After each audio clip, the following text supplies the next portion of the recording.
안녕하세요. 행복한 주일입니다. 오늘 또 좋은 날씨를 주신 주님께 감사하고 또 예배 자리로 인도해 주신 하나님께 감사의 고백을 올려드리며 나아가겠습니다.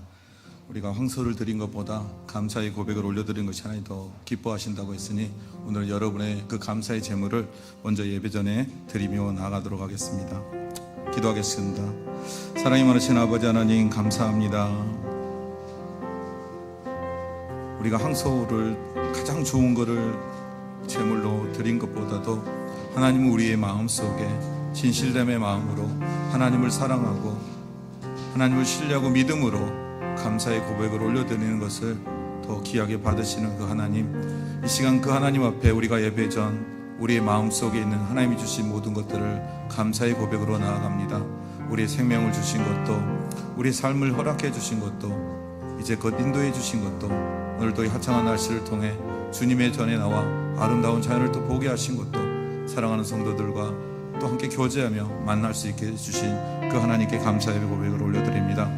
하나님, 이렇게 우리의 감사의 고백을 올려드린 것처럼 오늘 또 말씀을 통해 하나님의 놀라우신 은혜와 감사를 더 깊이 경험하기 원하오니 더 큰 은혜를 부어 주시옵소서. 모든 것 감사하며 예수님의 이름으로 기도드렸습니다. 아멘. 우리 함께 일어나 예수 우리 왕이여 찬양하면서 하나님의 은혜의 보좌 앞으로 나아가도록 하겠습니다.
하나님은 영이시니 예배하는 자가 신령과 진정으로 예배할지니라. 아멘.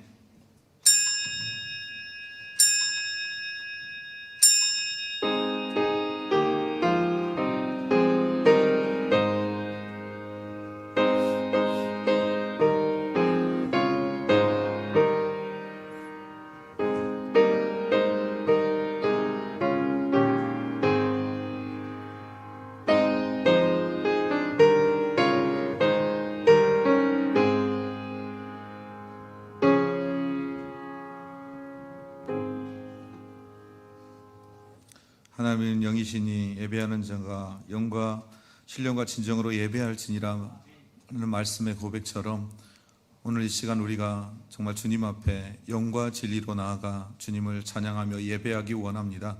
하나님, 우리의 영혼이 정말 주님으로 말미암아 기뻐하며 또 감사하는 시간, 주님 앞에 영광이 되는 시간, 또 우리의 예배가 하나님 나라의 잔치가 되는 그런 예배가 될 수 있도록 하나님 인도하여 주시옵소서. 모든 것 감사하며 예수님의 이름으로 기도드렸습니다. 아멘. 우리 시간 사도신경으로 우리의 신앙을 하나님께 고백하겠습니다. 나는 전능하신 아버지 하나님 천지의 창조주를 믿습니다. 나는 그의 유일하신 아들 우리 주 예수 그리스도를 믿습니다. 그는 성령으로 잉태되어 동정녀 마리아에게 나시고 본디오 빌라도에게 고난을 받아 십자가에 못 박혀 주시고 장사된 지 사흘 만에 죽은 자 가운데서 다시 살아나셨으며 하늘에 오르셔 전능하신 아버지 하나님 우편에 앉아 계시다가 거기로부터 살아있는 자와 죽은 자를 심판하러 오십니다. 나는 성령을 믿으며 거룩한 공교회와 성도의 교제와 죄를 용서받는 것과 몸의 부활과 영생을 믿습니다. 아멘. 제자리에 앉아주시기 바랍니다. 할렐루야. 네, 반갑습니다. 예배당에 오신 우리 성도님들, 또 각 가정에서 예배 자리로 나오신 성도님들, 주님의 이름으로 환영하고 축복합니다. 세상에는 꽃길만 걷자라는 말이 있습니다. 네, 그런데 우리의 실제 인생은 사실 그렇지 않고 하나님께서 우리 인생 속에 허락하신 각자의 고난의 분량이 있습니다. 어떤 이에게는 외로움, 그리움, 연약한 육체, 또 책임의 무거움, 결핍으로 인한 불안, 또 넘어야 할 산 등이 있을 것입니다. 오늘 우리가 고백할 이 찬양 안에 이 모든 것을 매일 마주한 슬픔이라고 표현하고 있습니다. 그런데 하지만 하나님께서 우리를 그 상태로 두지 않으시고 두려운 걸음마다 주가 동행하신다고 찬양의 가사로 저희들에게 말씀하십니다. 이 찬양 고백하실 때 우리의 깊은 고백과 믿음의 표현이 되었으면 좋겠습니다.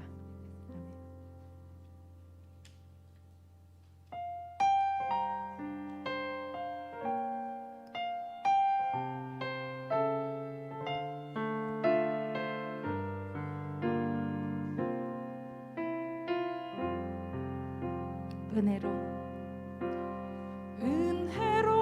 날 보듬으시고 사랑으로 품어주셔도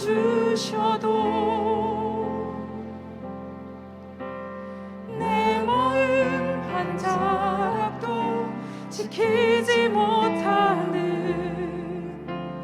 이 모습 부끄럽습니다. 따스한 곁을 내어주신 따스한 곁을 내어주신 주님 앞에 나아갑니다. 표현 못할 긍휼로 나를 붙드시는 주 이름만 바라봅니다. 매일 마주한 슬픔을 견뎌나가며 주 예수의 마음을 닮아가네. 두려운 걸음마다 주가 동행하는 주지하며 오늘을 건네. 주의 신실한 소망을 깊이 담으며 주 예수의 풍요를 채워가는 하나님의 자녀로 명예 지켜가며 깊어진 삶을 주께 드리네. 다시 한번 고백합시다. 은혜로 날 보듬으시고 사랑으로 품어주셔도 내 마음 한 자락도 지키지 못하는 이 모습 부끄럽습니다. 따스한 곁을 내어주신 주님 앞에 나아갑니다.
할렐루야. 여호와께 감사하라. 그는 선하시며 인자하시며 영원하미로다. 영육간의 강건함을 주신 하나님께 감사의 기도를 드립니다. 우리를 사랑으로 기다리시는 하나님께 회개의 기도를 드리며 나아갑시다. 만일 우리가 우리의 죄를 자백하면 그는 미쁘시고 의로우사 우리의 죄를 사하시며 우리를 모든 불의에서 깨끗하게 하실 것이라고 약속해 주셨습니다. 사랑하는 성도 여러분, 성령님이 우리의 연약함을 돕고 계십니다. 우리가 마땅히 기도할 바를 알지 못할지라도 성령님이 말할 수 없는 탄식으로 우리를 위해서 친히 간구하고 계십니다. 이 시간 성령님께 깨닫게 하는 대로 진실한 마음으로 감사와 참회의 기도를 드리며 하나님께 나아가도록 하겠습니다. 할렐루야. 사랑이 많으신 아버지 하나님 감사합니다. 이번 주 특별히 성도들을 맞이하면서 주님의 십자가를 묵상하며 십자가를 통한 주님의 권고하신 은혜 더 묵상하는 시간을 가졌습니다. 나중에 우리의 저 십자가를 주시고 그 십자가를 통해서 하나님의 뜻을 원하는 뜻을 이루시기 위하여 이 땅에 오신 예수 그리스도를 온전히 바라보지 못하고 온전히 신뢰하지 못하고 온전히 의지하지 못하고 세상 것을 바라보고 세상을 의지하며 세상의 것을 만족을 누리는 우리의 삶을 내려주시고 오직 하나님만 바라보게 하시고 십자가를 통해서 주신 구원의 십자가의 은혜가 어떠하시며 더 풍성하게 누리며 나아갈 수 있는 우리의 신앙이 될 수 있도록 주여 붙드시고 인도하여 주시옵소서. 그래서 저 십자가를 통해 이루신 하나님의 놀라우신 은혜를 우리가 이 땅에 선도리며 그 십자가의 사랑을 또 은혜를 마음껏 나누며 하나님의 영광의 삶을 올려드릴 수 있도록 주여 역사하시고 인도하여 주시옵소서. 이 시간 주님 앞에 나아가 주님의 십자가를 묵상하오니 주님 십자가를 통해 주신 놀라우신 은혜를 인도하여 주시옵소서.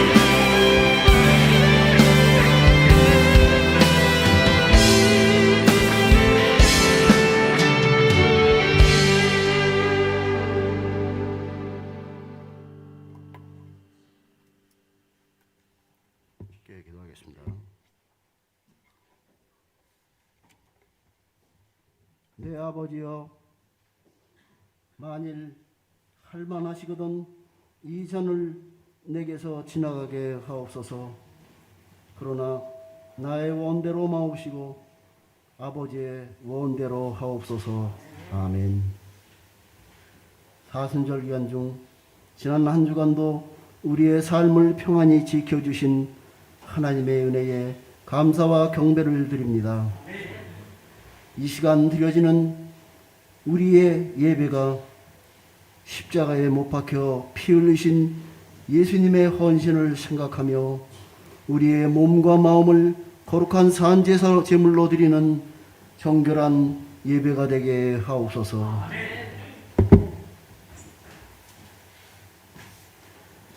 지난 한 주간 동안 하나님의 구원의 은혜를 잊고 세상 풍조에 갇혀 물질과 지위와 배경과 외모 등에 매여 살았던 왜곡된 믿음의 삶을 회개하오니 불쌍히 여기시고 용서하여 주시옵고 오염된 저희의 마음을 성령의 불로 태우사 정결하게 하여 주시고 주님의 뜻대로 살아가기를 결단하는 사순절 기간 되게 하옵소서. 아버지 하나님, 지금 세상은 코로나19라는 전염병으로 인하여 많은 사람들이 큰 고통 가운데서 삶 자체가 송두리째 흔들리고 있으며 또한 전쟁으로 인한 공포감이 확산되며 그나마 회복되어 가던 세계 경제 질서가 다시 요동치며 앞날을 예측할 수 없는 불확실에 직면하고 있습니다.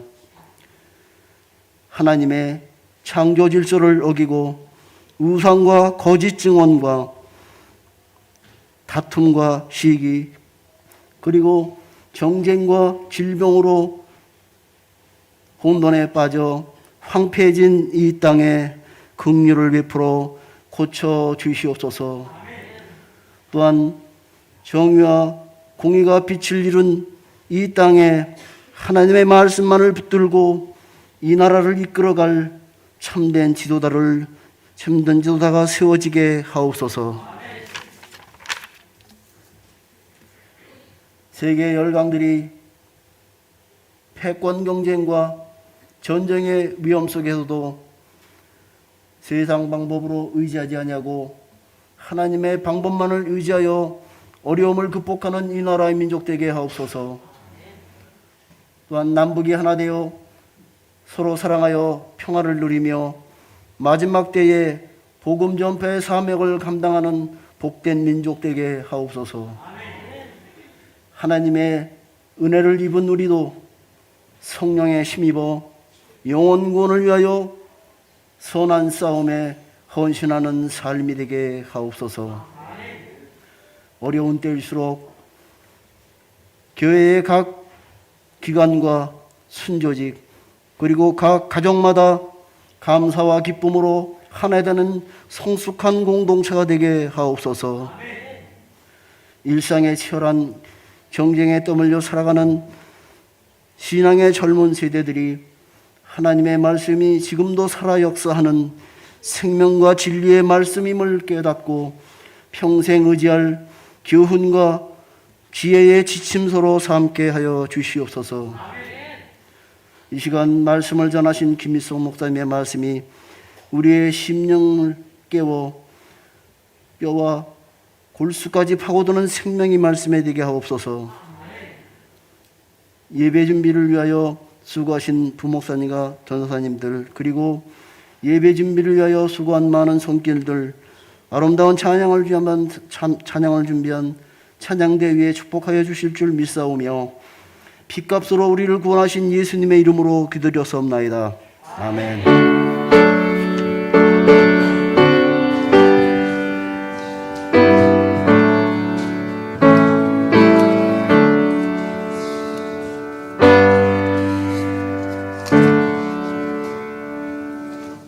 네, 이어서 함께 봉헌하는 의식을 갖도록 하겠습니다. 오늘은 유치부에서 준비한 특송을 함께 볼 터인데 코로나로 인해서 아이들이 많이 나올 수 없어서 영상으로 준비했습니다. 영상 보면서 준비한 헌금과 의무를 하나님께 올려드리도록 하겠습니다.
네, 아멘. 감사합니다. 네, 돈으로도 못 가는 곳, 오직 믿음으로 가는 그 곳, 주님께서 저와 여러분에게 은혜로 선물로 주셨음을 감사의 고백을 올려드립니다.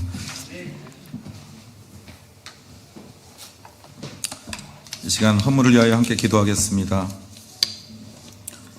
하나님 아버지, 이 시간 사랑하는 자녀들 마음과 정성을 담아 하나님께 감사의 예물을 올려드립니다. 주님께 올려드리는 예물을 기뻐 받아주시옵소서.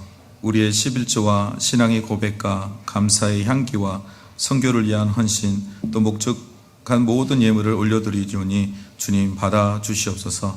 모든 것 감사함이 예수님의 이름으로 기도드립니다. 아멘.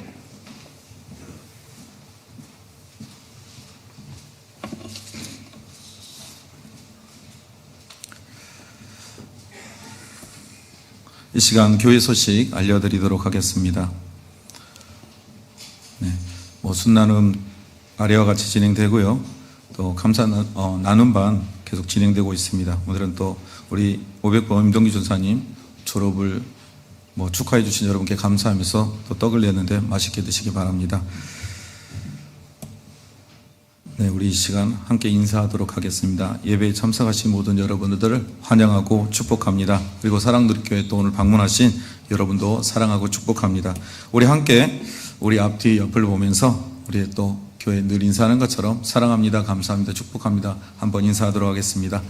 사랑합니다, 감사합니다, 축복합니다. 네, 오늘은 최근 들어서 더 많은 분들이 오신 것 같네요. 코로나 오미크론이 막 발생하면서 많이들 조심하고 하셨는데 이제는 극복하시고 이제 강한 명령력을 가지고 또 오신 분들이 많이 있네요. 자, 하여튼 수고하셨고요. 또 함께 뵈니 감사합니다. 자, 우리 다 같이 일어나서 우리의 자녀들을 축복하는 시간 갖도록 하겠습니다. 네, 옆에 있는 여러분의 자녀들 또 다음 세대들을 축복해 주시고 자녀들이 옆에 있으면 안아주시고 또 손을 내밀어서 그들을 축복하겠습니다. 기도하겠습니다. 하나님, 여기 주의 자녀들이 있습니다. 당신의 백성들이 있습니다. 주여, 이제 다음 세대를 이어갈 이 세대를 주의 이름으로 축복하오니 주님의 은혜를 베풀어 주시옵소서. 요한은 내게 복을 주시고 너를 지키시기를 원하며 요한은 그의 얼굴을 내게 비추사 은혜 베푸시기를 원하며 요한은 그의 얼굴을 내게로 향하여 드사 평강 주시기를 원하노라. 예수님의 이름으로 축복하고 기도드립니다. 아멘. 시간 우리 축복성 부르면서 우리 아이들 부서로 화성하도록 하겠습니다. 너는 시냇가에 심은 나무라. 하나님의 사랑 안에 믿음 뿌리 내리고 주의 뜻대로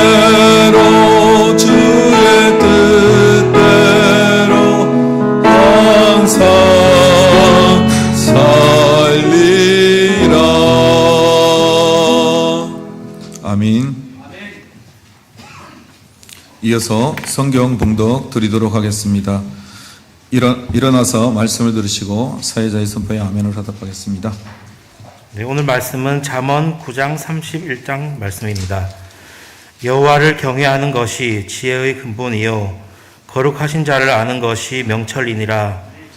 고운 것도 거짓되고 아름다운 것도 헛되나 오직 여호와를 경외하는 여자는 칭찬을 받을 것이라. 여러분, 오늘 이 말씀을 하나님이 주신 말씀으로 받으시겠습니까? 아멘. 제자리에 앉아주시기 바랍니다. 이 시간 김일성 목사님 나오셔서 지혜와 결혼한 인생이라는 제목의 말씀으로 말씀을 전하실 때 많은 은혜 받으시기 바랍니다. 목사님 나오실 때도 할렐루야로 함께 화답하며 인사하도록 하겠습니다. 할렐루야. 네, 아멘. 하나님께 영광입니다.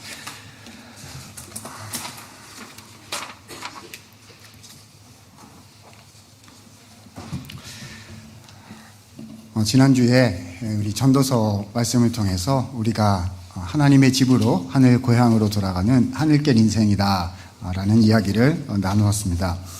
오늘은 조금 더 들어가서요, 그 하늘길 인생을 살아갈 때 실제로 이 땅에서 우리가 어떤 선택과 우리가 어떤 이제 초이스라고 말하죠. 무언가를 선택할 때 어떤 원리를 가져야 하는지 선택과 분별의 원리에 대해서 좀 말씀을 드려보고 싶습니다. 왜냐하면 이 선택이라는 것이 우리가 살아가는 인생 속에 굉장히 중요한 영향을 끼치게 되기 때문입니다.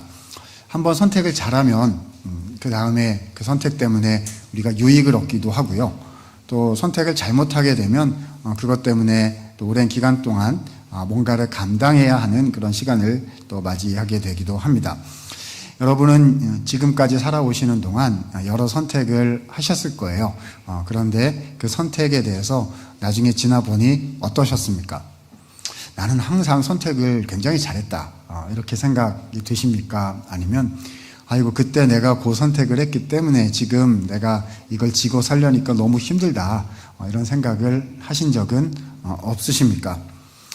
자, 우리의 선택의 원리는 무엇이어야 하는지에 대해서 오늘 우리는 잠언 성경 말씀을 통해서 좀 살펴보고 싶습니다.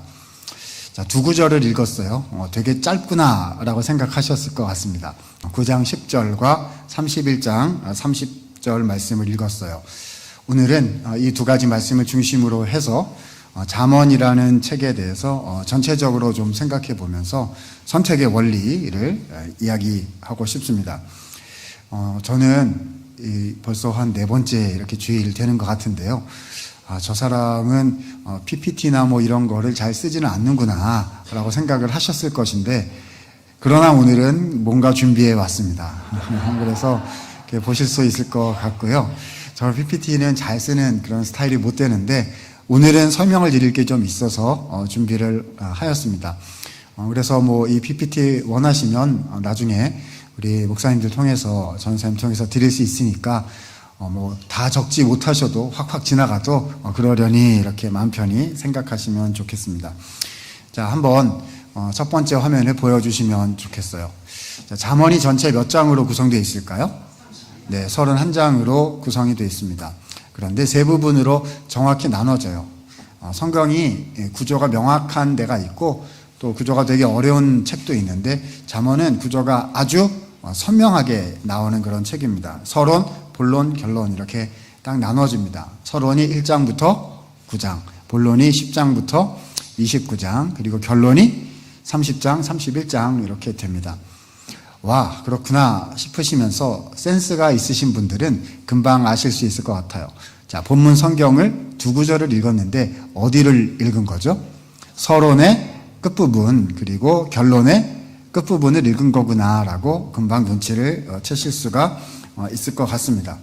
저는요, 그래서 오늘 서론하고 본론 이야기를 좀 할 건데요.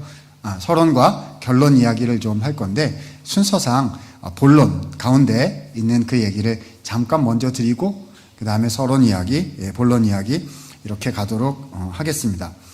자, 먼저 본론 부분, 중간에 있는 부분을 볼 수 있도록 하시죠. 자, 그 다음 화면 보여주세요. 네, 그 앞에 다시요. 네, 자, 잠언 본론인 가운데 부분 10장부터 29장은 개별 잠언 모음집이라고 부를 수가 있습니다. 물론 이렇게 범주화시키다 보면은 안 그런 부분이 있게 마련인데요. 그러니까 크게 봐서 그렇다는 거예요. 여러분, 개별 잠언이 뭘까요? 말이 어렵죠. 개별 잠언이란 한 줄짜리 속담 형태의 표현을 우리가 개별 잠언이라고 부르는 겁니다. 한국말에도 속담이 있어요. 그죠? 통찰력을 던지는 짧은 경구 형식의 얘기들인 거죠. 예를 들면 뭐가 있을까요? 발 없는 말이 천리 간다. 그죠? 백지장도 맞들면 낫다. 이런 걸 뭐라고 불러요? 속담이라고 부르잖아요. 그런 종류 형식의 말씀들이 모여있는 곳이 바로 이 중간 부분 10장부터 29장이라는 뜻입니다. 그런데요, 이 부분에는 주로 일상생활에 관한 말씀들이 모여 있습니다. 그러니까 무슨 어려운 교리, 하나님은 어떤 분이신가, 교회는 어떤 곳인가, 이런 내용보다는 뭐요? 월, 화, 수, 목, 금, 토 우리의 일상에 관한 이야기들로 주로 돼 있다는 겁니다. 그래서 다양한 삶의 주제들이 아주 많이 나타납니다. 그래서 말은 어떻게 해야 되는지, 인간관계는 어떻게 해야 되는지, 마음은 어떻게 다스려야 하는지 등등에 관한 그냥 딱 읽으면 알만한 이야기들로 가득가득 차 있다는 거죠. 자, 예를 한번 들어보도록 하겠습니다. 잠언 10장 19절 말씀 보니까 자, 같이 한번 읽어보도록 하죠. 시작. 말이 많으면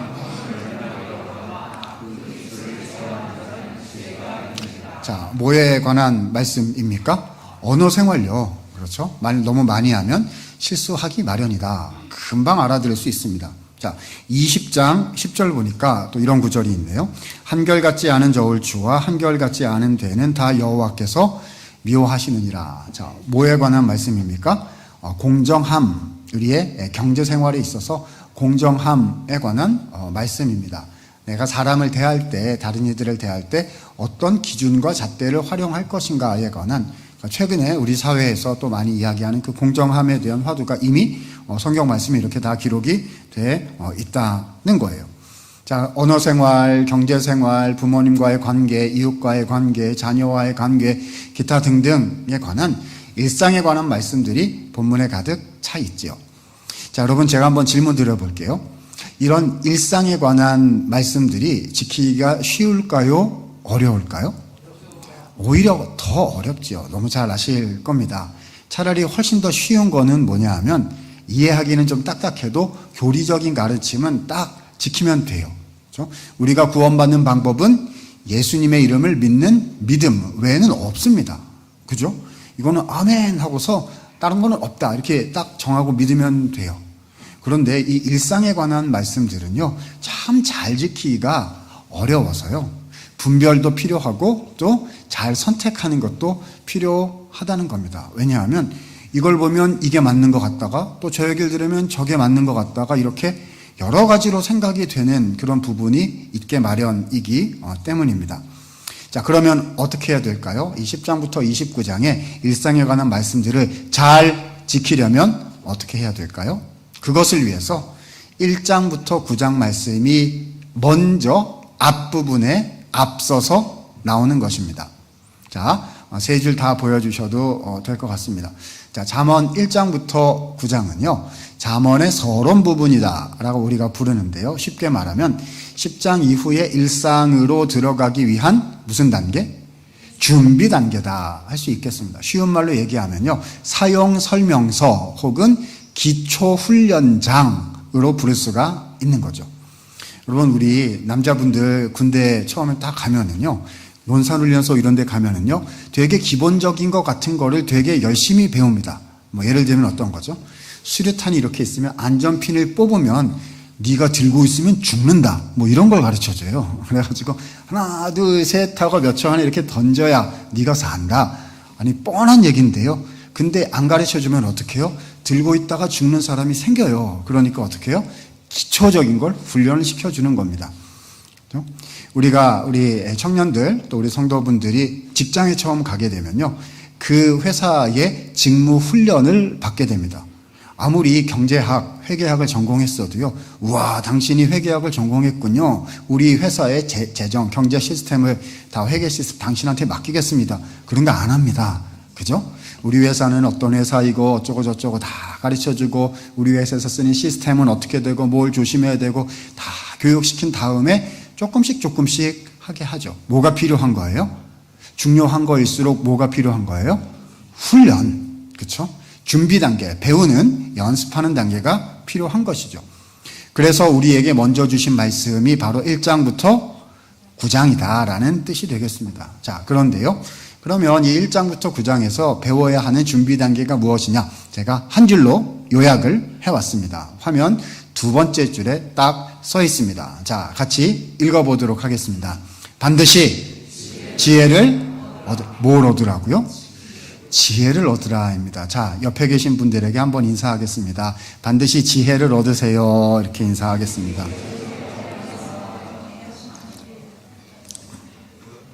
무엇을 얻으라고요? 지혜를 얻으라고요. 그렇죠? 제가 오늘 지혜 얘기를 한참 앞으로 할 것인데요. 그렇죠?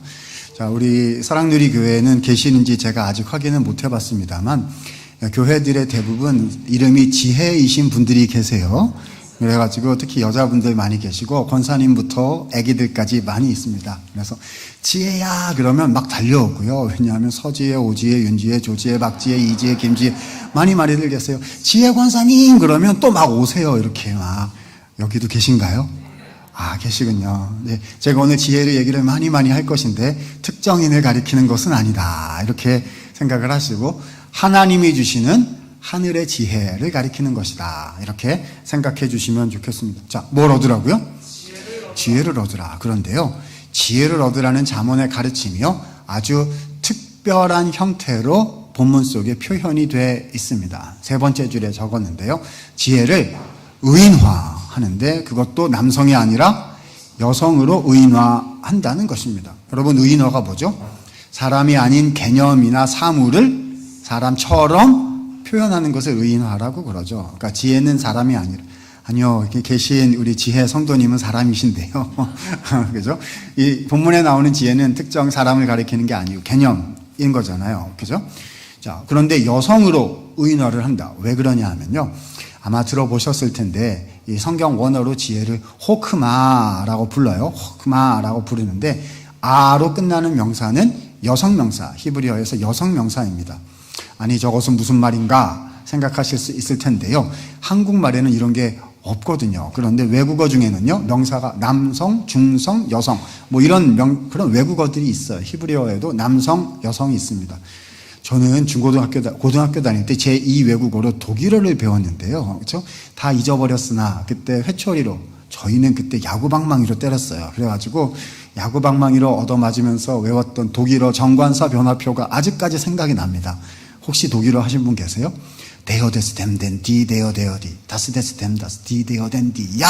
뭐 이렇게 해가지고 그걸 못 외우면 엄청 맞았어요. 이래가지고 아직도 이제 막 생각을 했습니다. 외국어에는 성이 있구나. 그런 생각을 한 적이 있습니다. 그래요. 히브리어에도요, 성이 있는데 지혜라는 명사는 남성, 여성요?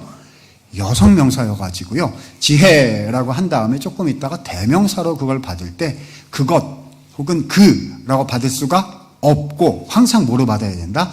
그녀 혹은 그 여자라고 여성형으로 표현을 해야 된다는 거예요.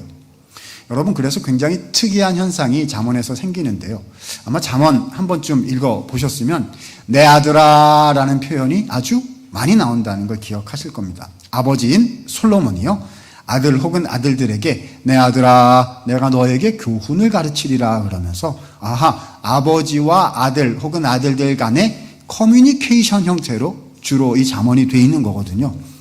그런데 이게 웬일입니까?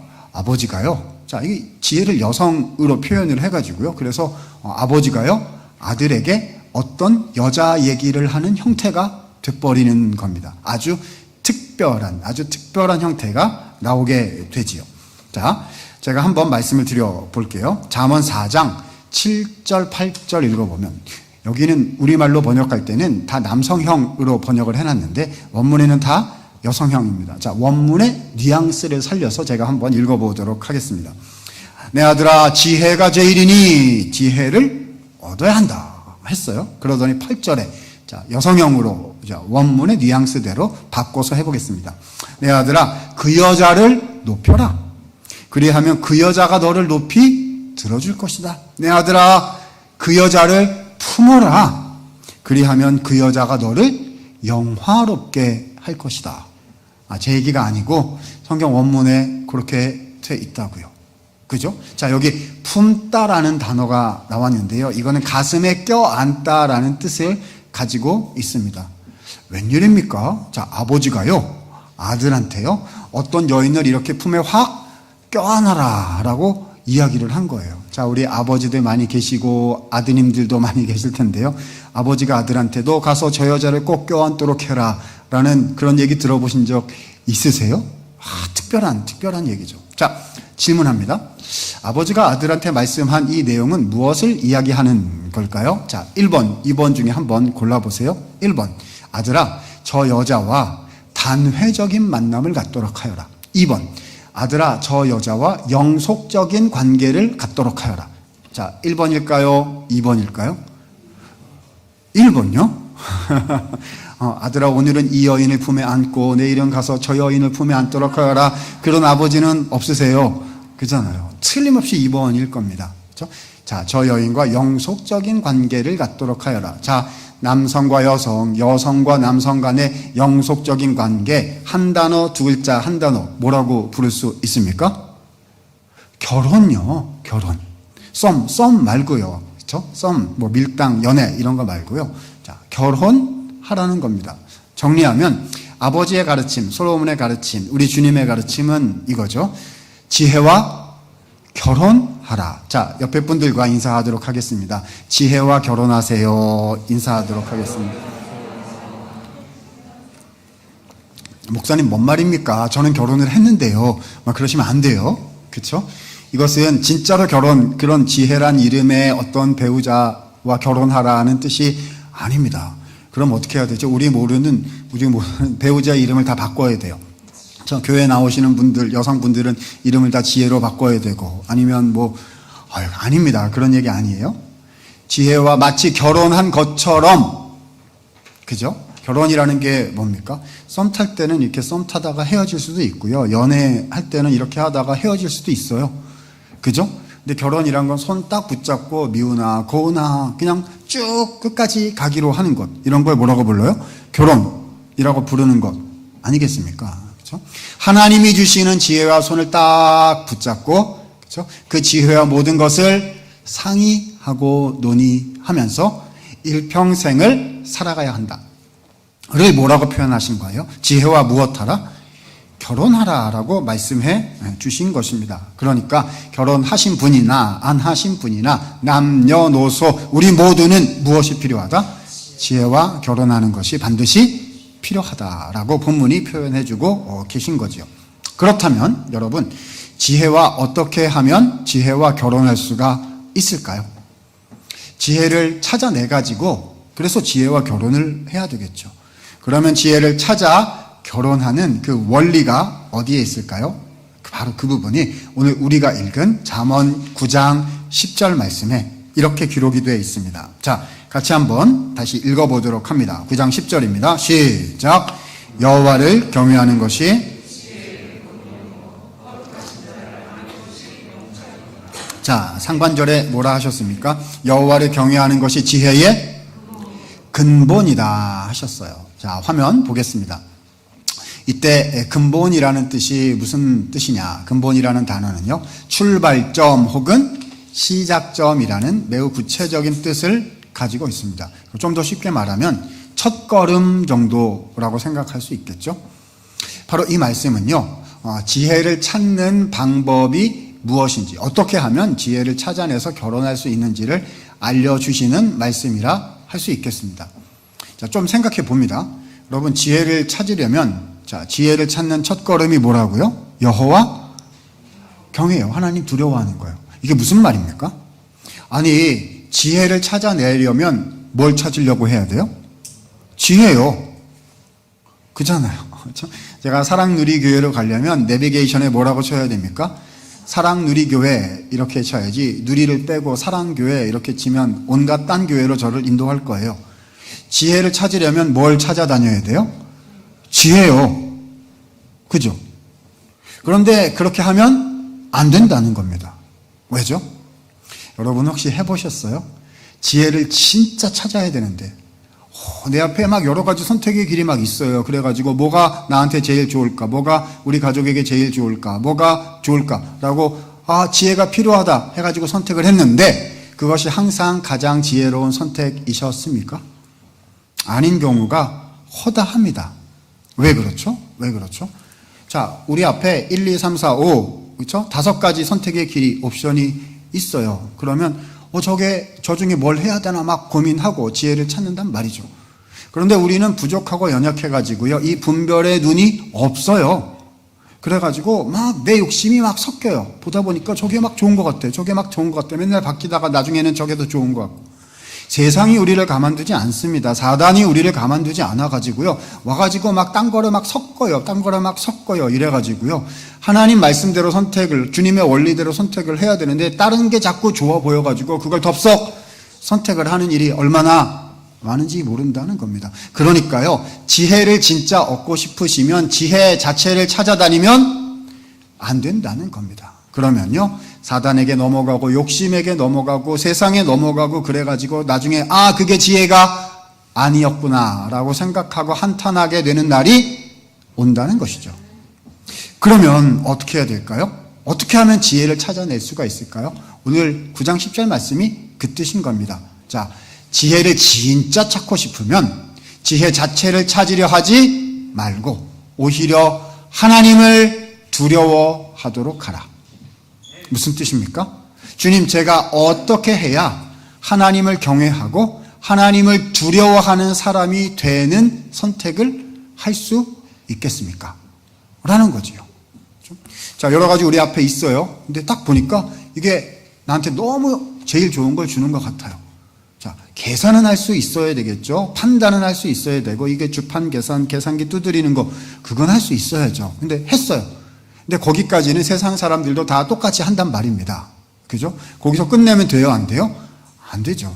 뭐 해야 합니까? 주님, 무엇이 지혜입니까? 자, 지혜의 첫걸음은 무엇이다? 하나님을 두려워하는, 그렇죠? 주님만 존귀하게 되시기를 원하는, 하나님을 살아계신 하나님으로 모시고자 하는 그 신앙의 태도, 그것이 우리의 분별의 선택의 원리가 되어야 된다는 거죠. 주님, 어떻게 해야 제가 하나님을 경외하는 사람이 될 수 있겠습니까? 그렇죠?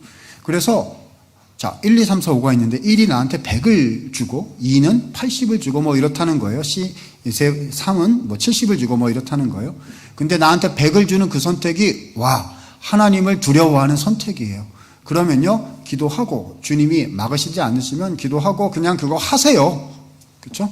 그럼 주님이 풍성하게 부어주시면 풍성한 거를 받으세요. 그리고 그것을 지난주 말씀드린 것처럼 우리는 하늘길 인생이니까, 그렇죠? 맡겨주신 그거 누리시고 드리시고 나누시고 베푸시고 그렇게 정말 하나님의 복의 통로로 사시면 됩니다. 그런데 보니까요, 그렇죠?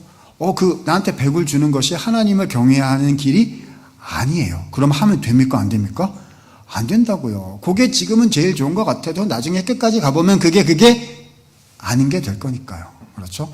조금 부족하다 생각이 들지라도 주님, 이것이 하나님을 경외하는 길이군요 라고 선택을 하시면 그 길 끝에 무엇이 기다리고 있어요?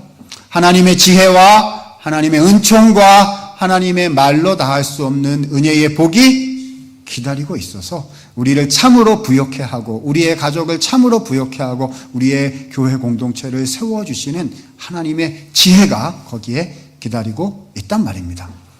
그러니까 우리의 분별의 선택의 원리는 뭐여야 한다고요? 지혜 자체가 아니고요. 그렇죠? 어떻게 하면 더 행복해질 수 있을까? 어떻게 하면 조금 더 누릴 수 있을까?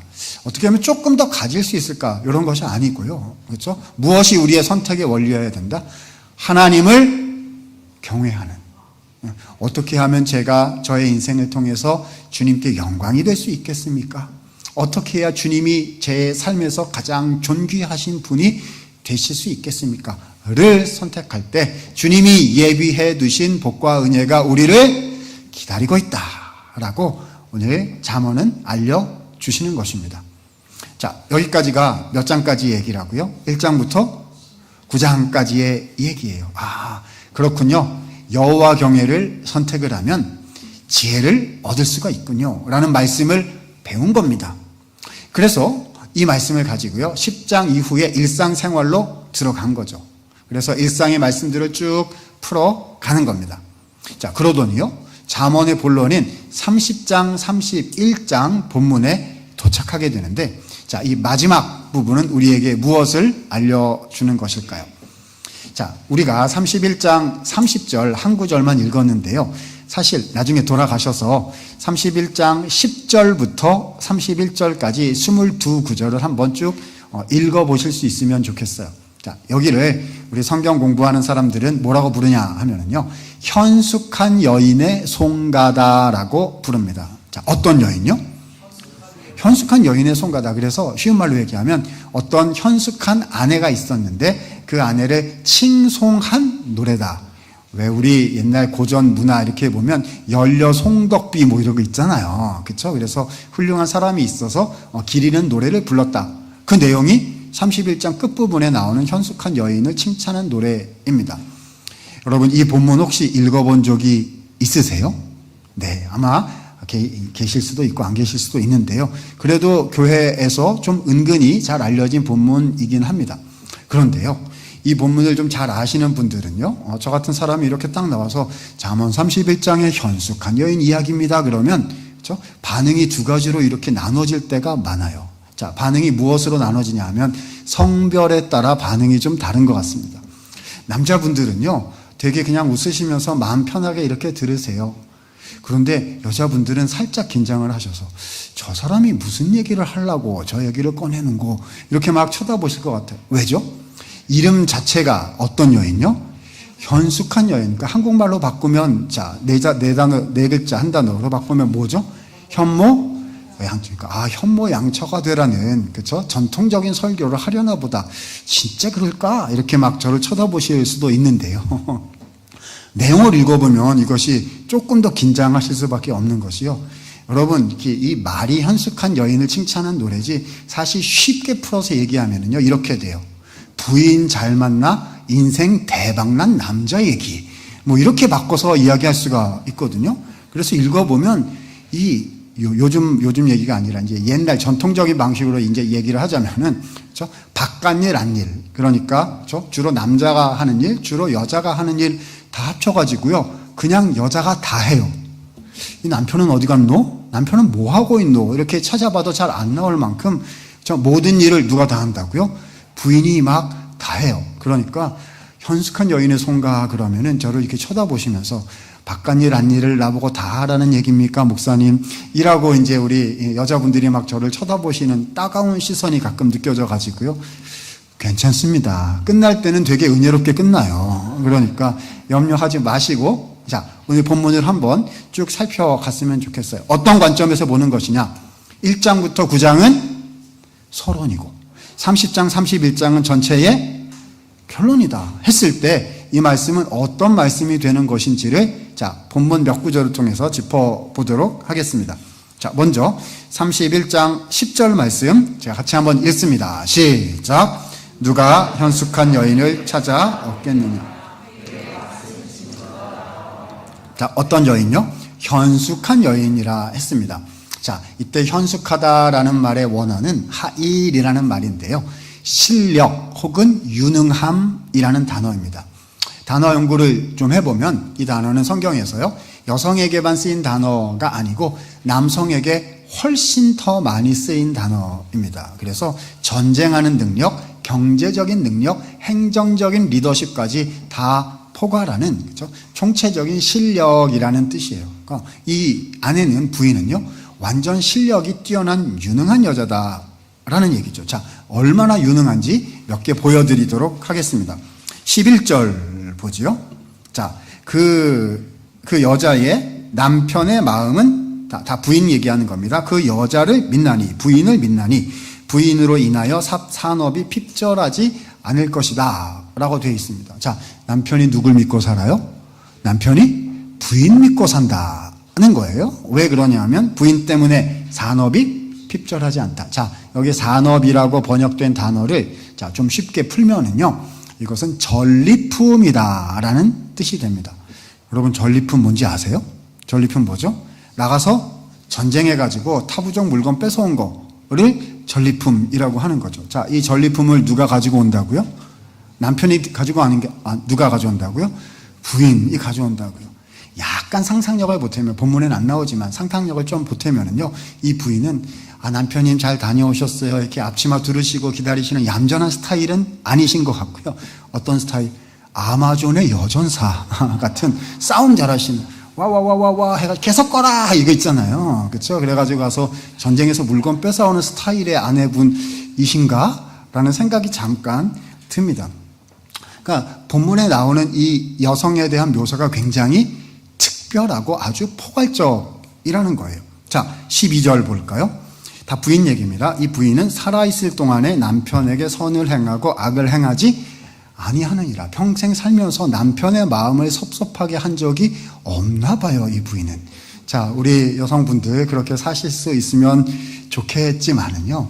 근데 인생이 꼭 그런 것은 아니지 않습니까? 살다 보면 서운한 것도 있고 잘못한 것도 있고 그러다가 용서하고 예수님 사랑으로 이해하게 되고 이래서 하나 되고 이렇게 살아가는 것이 인생의 터인데 와, 참 완벽한 배우자상이다라는 생각이 들죠.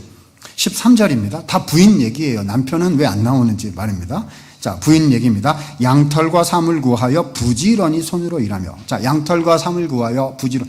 이 여성분은요, 일하기를 기뻐하시는 분이세요. 그래서 잠시도 쉬지를 않습니다. 자, 양털과 삼으로 뭐 하는 걸까요? 이제 실 짜는 거겠지요. 자, 14절 봅니다. 다 부인 얘기예요. 상인의 배와 같아서 먼 데서 양식을 가져오며 먼 데서 양식을 가져온다. 이것은 무역을 한다는 얘기입니다. 그러니까 이 여자분은요, 큰 무역을 하시는 오퍼상 정도 되신다 할 수가 있겠죠.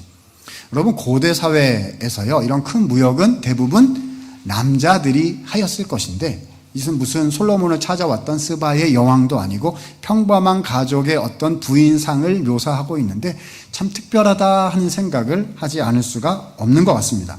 15절 보니까요, 계속 부인 얘기입니다. 밤이 새기 전에 일어나서 음식을 나누어 주며 여종들에게 일을 정하여 맡기며. 밤이 새기 전에 일어나서, 이 여성분은 잠이 없으세요. 그래서 실컷 잠을 주무셨는데 일어나니까 새벽 3시, 4시 뭐 이렇다는 거죠. 자, 굉장히 부지런해가지고 그러면 아침 먹기 전에 일이 다 끝났다는 얘기인데 낮에는 무엇을 하느냐. 16절에 나옵니다.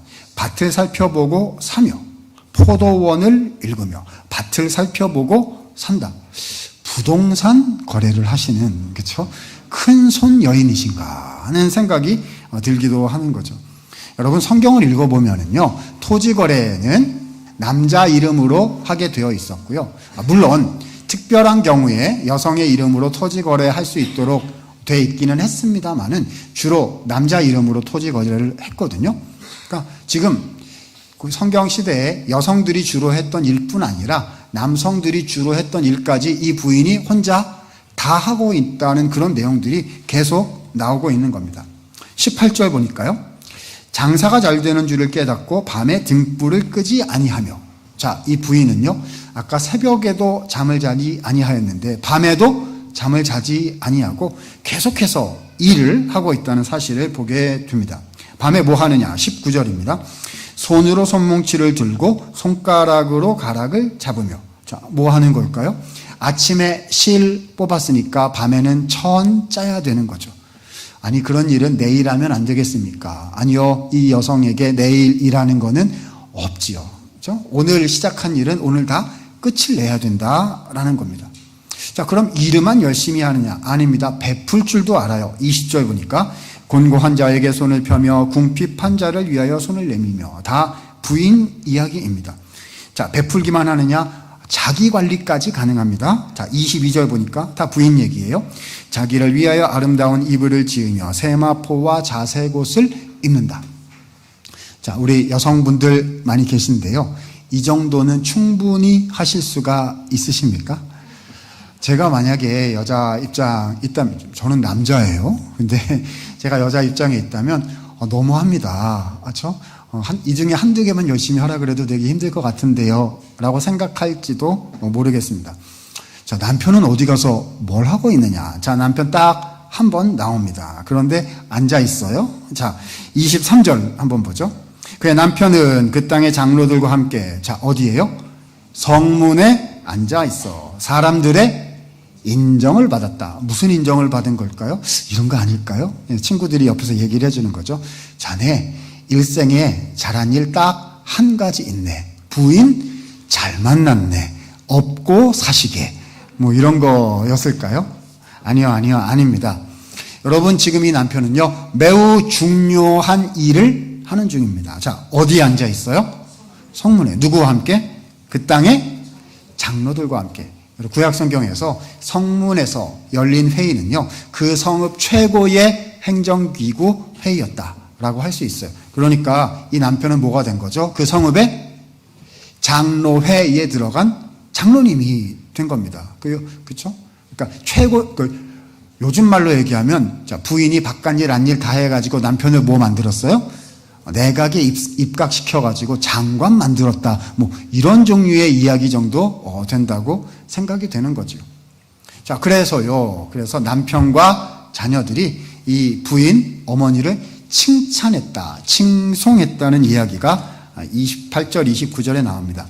그의 자녀들은 일어나 감사하며 그의 남편은 칭찬하기를 덕행이 있는 여자가 많지만 어머니는 당신은 다른 모든 여자보다 더 뛰어나다라고 자, 현숙한 여인을 칭찬했더라라는 그런 이야기입니다.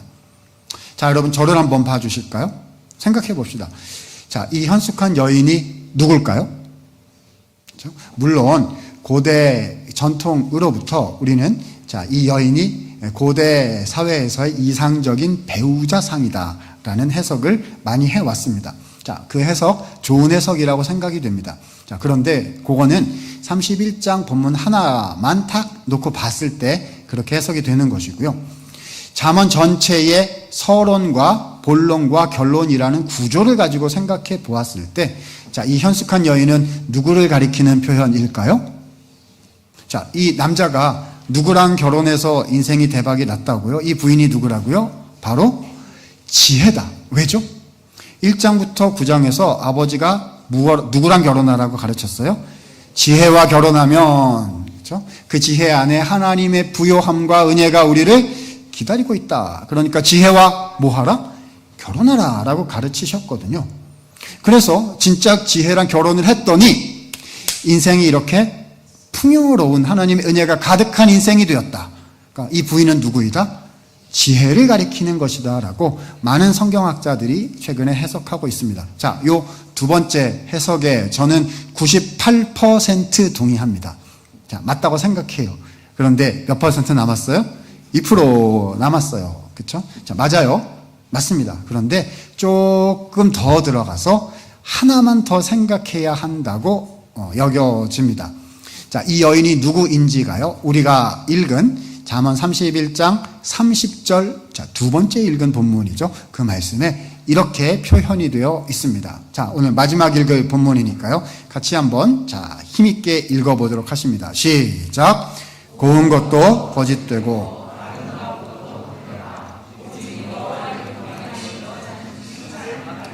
자, 하반절에 뭐라 하셨습니까? 오직 여호와를 경외하는 여자는 칭찬을 받을 것이다. 자, 저를 이제 봐주시면 됩니다. 여러분 생각해 보시죠. 여호와를 경외하는 여자는 칭찬을 받는다. 이 문맥에서 뭘 가리키는 말입니까? 이 현숙한 아내가, 그렇죠? 자, 어떤 신앙의 태도를 가졌다? 하나님을 경외하는 신앙의 태도를 가졌다는 말인 거잖아요. 그렇죠? 자, 그래서 이 31장 30절 말씀 아주 좋은 그런 한국말 번역입니다. 그런데요, 제가 열심히 성경 원문을 열심히 연구를 해 보았습니다. 이 잠언이 저의 박사 논문을 쓴 제 주전공 분야인데요. 그래서 제가 평생 이렇게 공부한 것을 오늘 설교 하나에 이렇게 압축해서 말씀을 드리는 거거든요.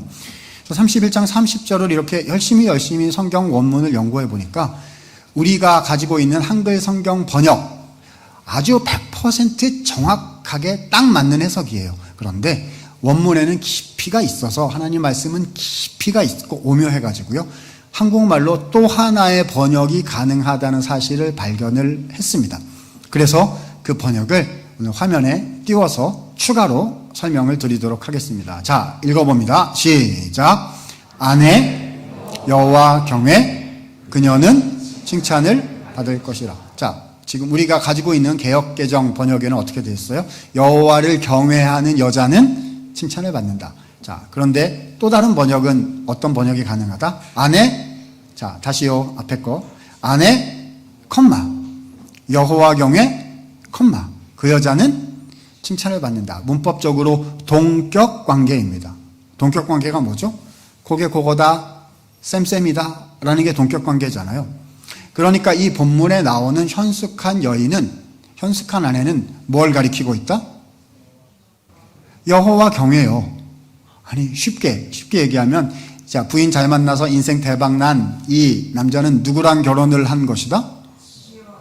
아니요. 누구랑, 이 여자가 누구라고요? 여호와 경외요. 아내, 컴마. 자, 다시 앞으로, 화면 앞으로요. 아내, 컴마, 여호와 경외, 컴마. 이게 무슨 말이죠? 이 아내는 곧 무엇을 가리킨다? 여호와 경외를 가리킨다고요. 이게 뭔 말입니까? 자, 다음 페이지, 마지막 페이지입니다.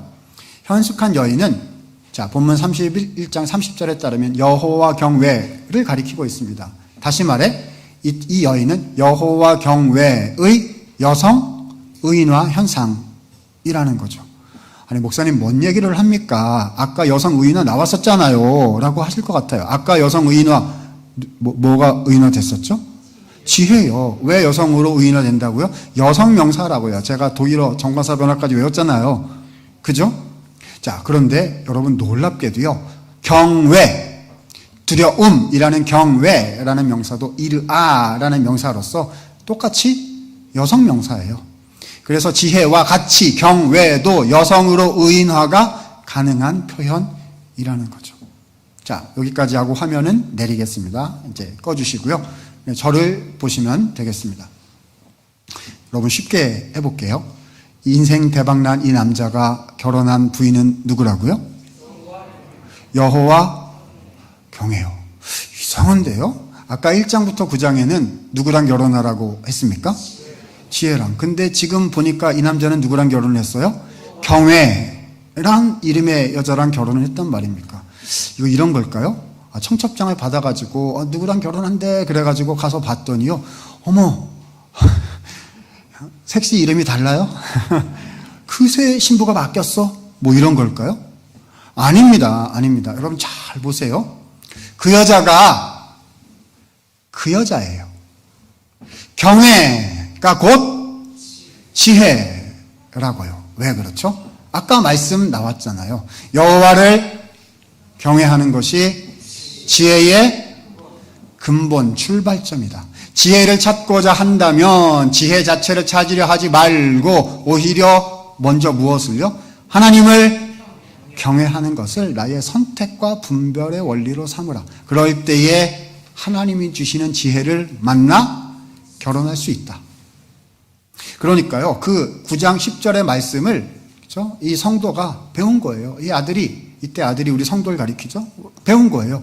그래서 여호와 경외를 찾아내가지고 결혼을 했어요. 그래서 경외와 결혼을 함으로써 지혜와 결혼을 한 거죠.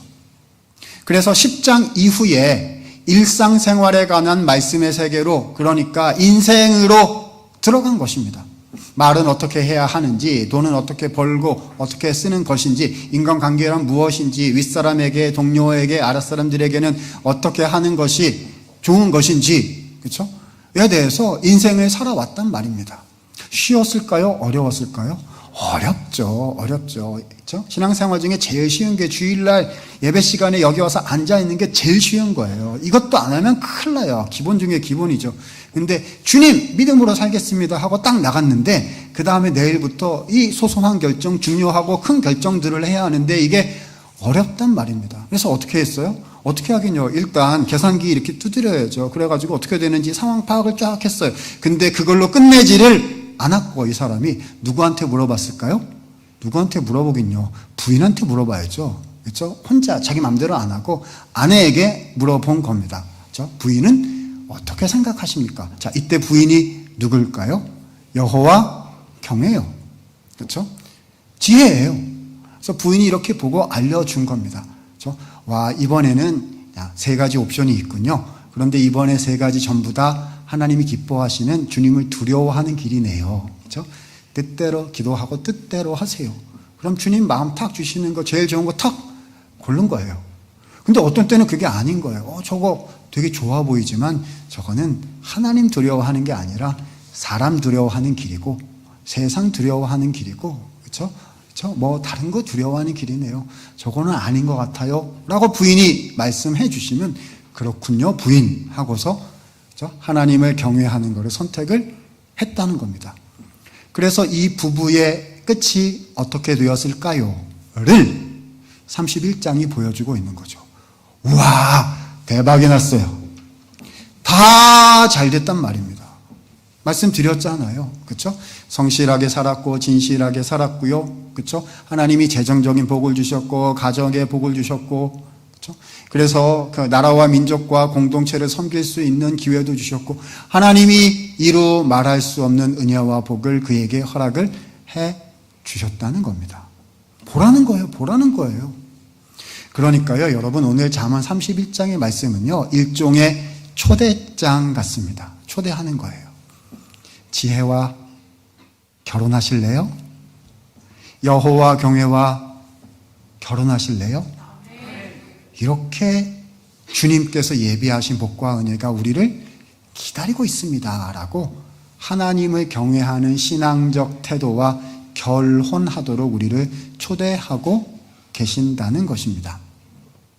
사랑하는 성도 여러분, 질문 한번 드려볼게요. 나는 어떤 선택의 원리를 가지고 그동안 인생을 살아왔습니까? 그렇죠? 여호와를 경외하고 하나님을 존귀하게 하고 싶다라는 마음을 한 번도 안 가져보신 분은 아마 안 계실 거예요. 그런데 오늘 본문은요, 나 하나님 경외하는 거 그거 알아요, 좋아해요, 이런 거 말고 뭐 하라고요? 결혼하라고 하시는 거예요. 우와, 결혼하래요. 그렇죠? 나가가지고 소개팅하고 선 보는 거 말고요. 난 여호와 경외 선 봐봤는데, 그렇죠? 되게 좋은 분이시더라고요. 근데 내 삶의 스타일하고는 안 어울려서 결혼까지는 좀 그래 보셨나요? 그렇죠? 성경 공부, 그 다음에 어떤 예배, 말씀 집회, 어떤 훈련 뭐 이런 걸 통해서 은혜를 받아가지고요, 여호와 경외하고 연애해봤어요. 요즘 청년들 얘기로 썸 타고 밀당 해본 거죠. 주님 뜻대로 살겠나이다, 뭐 이런 거 하는 거예요. 그렇죠? 결단하고. 근데 결혼은 안 했어요. 왜냐면 좀 이렇게 하다 보니까 잘 안 맞는 것 같고, 그러니까 그냥 뭐 주일 와가지고 좋은 얘기 들으면 됐지 무슨 부담스러운 결혼까지. 왜냐하면 커미먼트, 헌신이잖아요. 그렇죠? 이렇게 해가지고 하나님 경외하고 살아가고 이럴 때 부담스럽고 무겁고 어깨가 무겁고 대가를 지불해야 되고 온갖 걸 해야 할 거 아니겠습니까? 그러니까 결혼은 조금 그러하고요. 그렇죠? 제가 가끔 만나서 덕담을 나누는 것으로 하면 어떠하실까요? 아니요, 뭐 하라고요? 결혼하라. 그래가지고, 그렇죠? 무슨 일 생기면 부인은 어떻게 생각하시고, 부인은 어떻게 생각하시오를 평생을 하라는 거예요. 그죠? 여러분, 여호와 경외와 결혼하셨습니까? 그 끝에 하나님의 은혜가 있단 말입니다. 우리 예수님, 여러분, 진짜 이 구약에 나오는 전도서 잠언의 이 지혜는요, 예수님을 가리키는 표현이에요. 그렇죠? 예수님이 신약 성경에 많이 나와요. 예수님이 지혜이시고 예수님의 삶이 지혜로운 삶이세요. 예수님은 십자가로 가셨거든요. 세상 사람들이 볼 때는 망하는 길인데, 실패의 길인데요. 우리 주님은 분별의 지혜가, 왜냐면 그분이 지혜이시니까요. 있으셨던 거죠. 그래서 이 십자가를 택하는 것이 지금은 고난 같고 지금은 죽음으로 가는 길이지만 3일 후에 하나님께서 부활케 하시고 이후에 승천케 하실 때 이 십자가의 길이 주님 사랑하시는 우리 성도들을 위한 생명의 길이요, 부활 승천하신 후에 온 세상의 영광을 받으시고 우리 예수님께서 친히 다스리시는 참 지혜의 길인 것을 우리 예수님께서 아셨던 거지요. 지금은 십자가로 보여도 지혜를 통하여 부활과 승천과 하나님 나라의 완성이 기다리고 있었던 것이거든요. 우리도 똑같아요.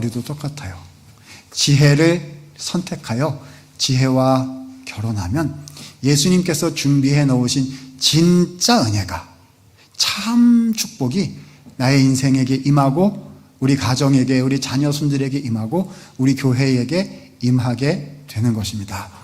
오늘 말씀 기억하시면서요, 주님, 저는 결혼은 안 해봤고 썸만 탔는데요, 하나님 경외하는 것과 라고 생각이 되신다면 하나님 오늘부로 여호와 경외와 결혼하게 하여 주시옵소서. 이렇게 하셨으면 좋겠어요. 또 많은 성도님들께서는 이미 이 여호와 경외와 결혼하셨는데 살다 보니 조금 놓친 부분도 있고 조금 어려운 부분도 있고 좀 느슨해진 부분도 있네요, 이렇게 생각이 되신다 하면요, 하나님 오늘부터 다시 하나님을 경외하는 참 지혜자로 힘있게 살아갈 수 있도록 저에게, 우리 가정에게, 우리 교회 은혜를 더하여 주시옵소서. 이 마음을 가지실 수 있기를 바랍니다. 여호와 경외와 결혼하여 참 지혜자로 살아가실 수 있기를 우리 예수님 이름으로 축원을 드립니다. 기도하겠습니다.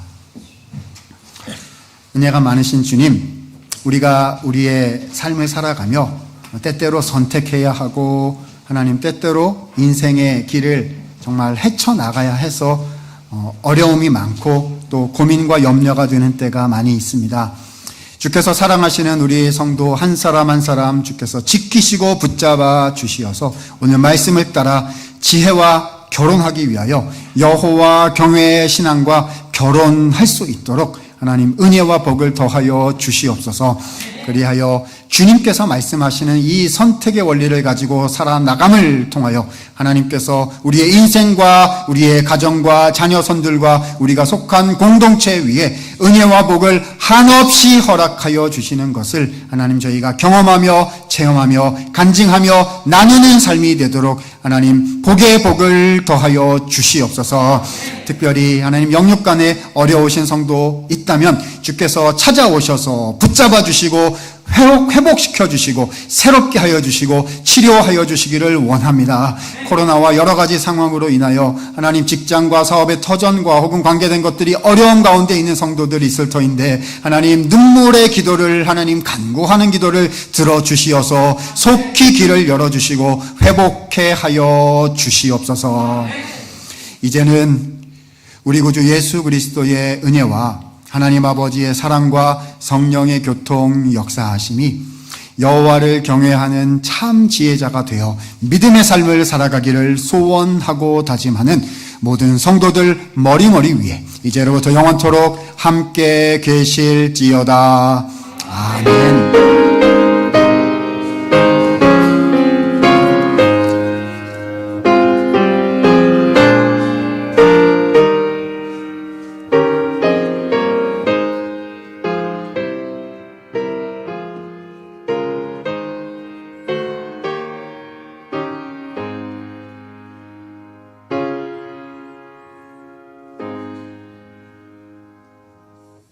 아멘. 감사합니다. 네, 이번 한 주 또 더 주신 말씀처럼 지혜자와 결혼하며 동행하는 삶 사시기를 주님의 이름으로 축복합니다. 이 시간 주님 말씀하시면 찬양 부르면서 세상 가운데로 나아가도록 하겠습니다.